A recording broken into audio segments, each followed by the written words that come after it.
Ok, trade recap. Oh. 9 février, vendredi 2024. No news.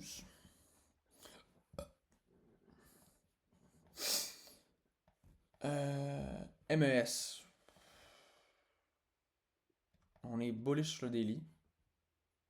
On est en all-time high. Sur le 4 heures, on est aussi bullish. Sur le 1 heure, il y a un 1 hour low ici. 1 hour high ici, bien sûr. Un value gap 1 hour ici. Ce qu'on s'attend, c'est un hit dans le 1 hour low, un value gap, puis on en remonte en haut.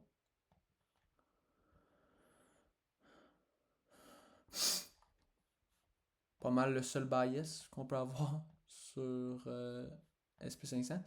Sur Nasdaq, c'est un peu différent. On est bullish sur le daily, sur le 4 heures aussi, sur le 1 hour, on vient peut-être juste de sweep ça.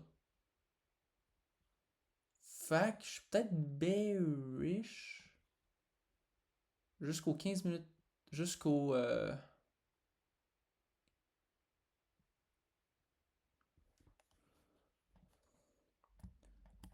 aux 2 1 hour low aussi. Quand ils vont être hit, je vais être bullish. Mais from there, je pourrais peut-être être bearish. La réalité, c'est que dès que le market open, on vient et on les prend. Fait que from there, je suis bullish. Je suis bullish, mais j'ai pas vraiment le goût de target le 1 hour high. Non plus ici. Fait que qu'est-ce que je target? 15 minutes sur value gap. Ici, 15 minutes high.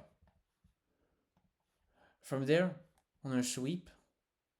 Sur Nasdaq, on vient quand même hit rapidement le 15 minutes high, sans que j'ai vraiment d'entrée, à moins que j'aurais pris le 1 minute. Sur IS, on est un peu chancelant.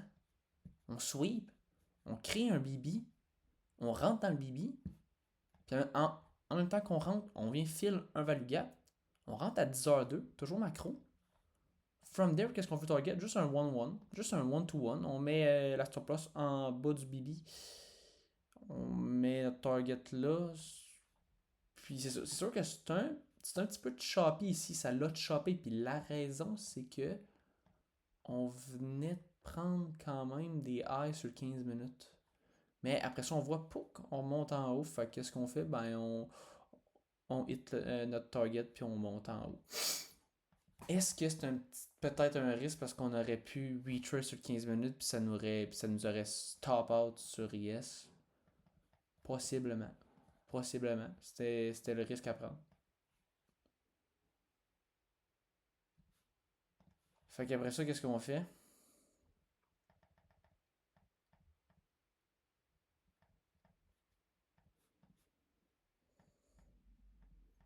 Oh, tu vois, on monte jusqu'au 1 hour high. Ouais, ici aussi.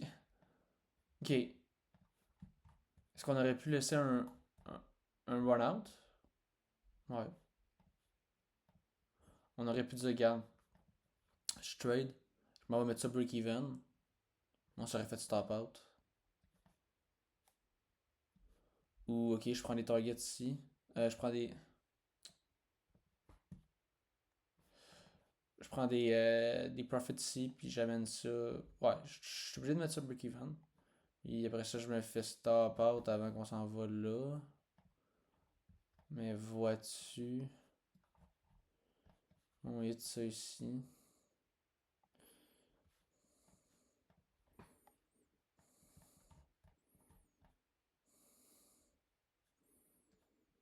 Avais-je vraiment le goût de laisser le trade? Sachant qu'on est en choppy all-time high. Non, je pense que j'ai pris la bonne décision de close. Un one-to-one. C'est ça.